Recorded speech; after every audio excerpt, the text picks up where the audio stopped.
It can be great. It can be wonderful if it's protected properly. Well, it's interesting because I get to travel the coast, all three coasts, and talk to a lot of recreational fishermen, and just a lot of people in general who are involved with the water. And so, if you look at recreational fishing and where it's going longer term, I think the future is very bright. We're seeing better and better management show up in all of our states. We're seeing folks understand the need for a healthy ocean, healthy bays. And so I think there's a much better understanding of that. And I think, too, another thing that's, I think, a bright factor out there is that in society, people who maybe don't even fish are seeing more and more the importance of healthy bays and estuaries and oceans. So I think the future is quite bright.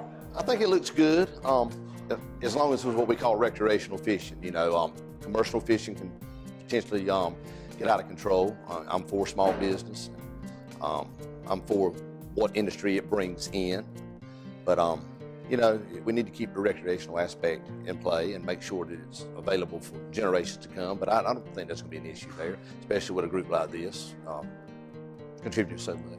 I do a lot of fishing in Louisiana and Florida and Georgia and a lot of other states, and you know, what they have there I think is very different than what we have in North Carolina.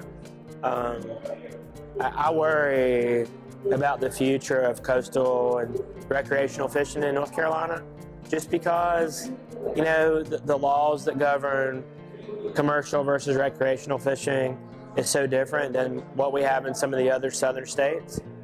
You know, I'm worried about it. I think the future for my kids, and that's the biggest thing, and for anybody, I mean, if you've got young kids, looking at the type of fish, how many you can keep, what the size is, looking at creel limits and things like that, looking at what we have in North Carolina versus South Carolina, Georgia, Florida. You know, I think we need to really work on what laws and regulations we have here. But I don't know. I mean, I can't really speak to that. I think it's far out, but you know, I think it's important to think about. I'm the future of fishing. Attaboy.